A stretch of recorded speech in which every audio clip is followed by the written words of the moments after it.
Friends, सचेता के मंच पे आपका स्वागत है। मैं हूं आपकी स्पीच लैंग्वेज पैथोलॉजिस्ट दोस्त नेहा तिवारी। दोस्तों, आज मैं आपको बताऊंगी कि कोविड-19 के इस दौर में जबकि ज़्यादातर सुविधाएं बंद हैं, स्कूल्स बंद हैं, थेरेपी सेंटर्स, क्लिनिक्स भी काफ़ी तादाद में, खासकर रेड जोन में बंद हैं। इस स्थिति में वो पेरेंट्स जिनके बच्चों की रिक्वायरमेंट स्पेशल है, उनके लिए क्या क्या ऑल्टरनेटिव मौजूद है।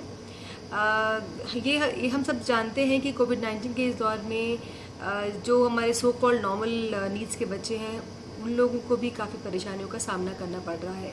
परंतु क्या हो रहा है उनके केस में, क्योंकि वो स्कूल्स नहीं जा सकते तो स्कूल उनके घर तक पहुंच रहा है। टीचर्स ऑनलाइन क्लासेस ले रही हैं और उन ऑनलाइन क्लासेस से उन बच्चों को बेनिफिट मिल रहा है। तो जब ऑनलाइन क्लासेस से बच्चों को मदद मिल सकती है, तो वो बच्चे जिनकी रिक्वायरमेंट स्पेशल है वो क्यों नहीं ऑनलाइन सर्विसेज को लेते हैं।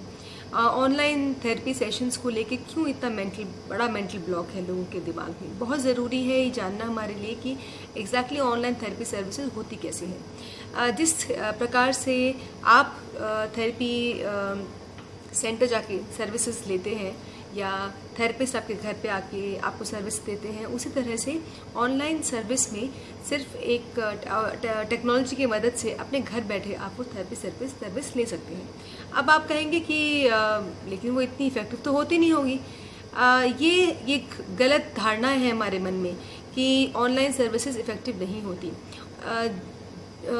जिस हिसाब से थेरेपिस्ट 1-to-1 थेरेपी देता है क्लिनिक में या आपके घर पे, और जो प्लान करके आता है, जो वो मेथड्स टेक्निक्स इस्तेमाल करता है, जो वो मटेरियल यूज़ करता है, थेरेपिस्ट वही सेम मटेरियल आपके ऑनलाइन सर्विसेज में भी इस्तेमाल करते हैं।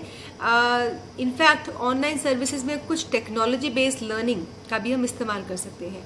और एक और एडवांटेज है ऑनलाइन सर्विस का कि जो पेरेंट शायद का जो कभी थेरेपी सर्विसेज के टाइम पे ना बैठ पाए बच्चे के सामने, बच्चे के साथ क्लिनिक में, जब ऑनलाइन थेरेपी सर्विस होती है तो बच्चों को अकेला नहीं छोड़ा जाता।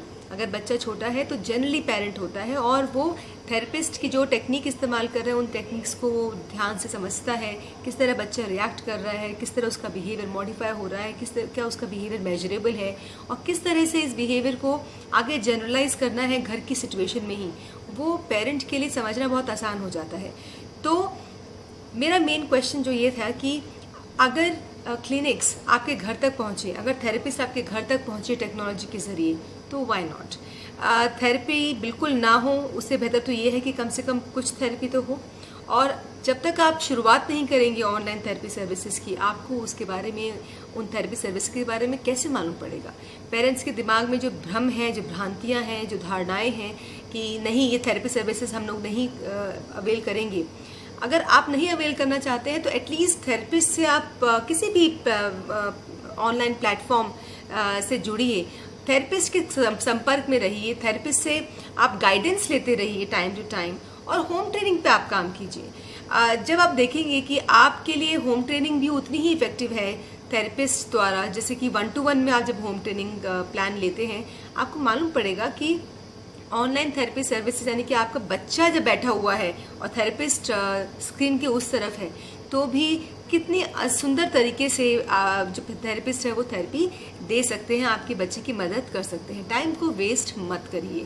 क्लिनिक्स के खुलने का इंतज़ार कर रहे हैं काफ़ी पेरेंट्स की, 2 महीने बाद, 3 महीने बाद क्लिनिक्स खुलेंगे तब हम लेके जाएंगे, पर हमारा बच्चा बहुत इग्नोर हो रहा है, हमको समझ में नहीं आ रहा।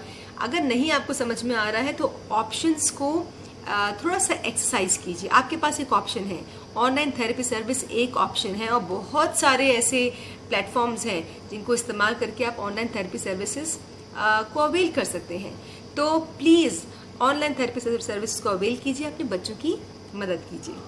इसी आशा के साथ कि आप अगर किसी को जानते हैं जिनके बच्चों को स्पेशल नीड्स है, आप उनको भी समझाएंगे कि ऑनलाइन थेरेपी सर्विसेज की क्या इम्पोर्टेंस है। इस आशा के साथ मैं आपसे लेती हूँ विदा। अगली बार फिर आऊँगी एक इम्पॉर्टेंट टॉपिक के साथ। और ध्यान रखिए, please if you like this video, please share this video, subscribe to my YouTube channel, and also like my Facebook page Sacheta. Bye bye.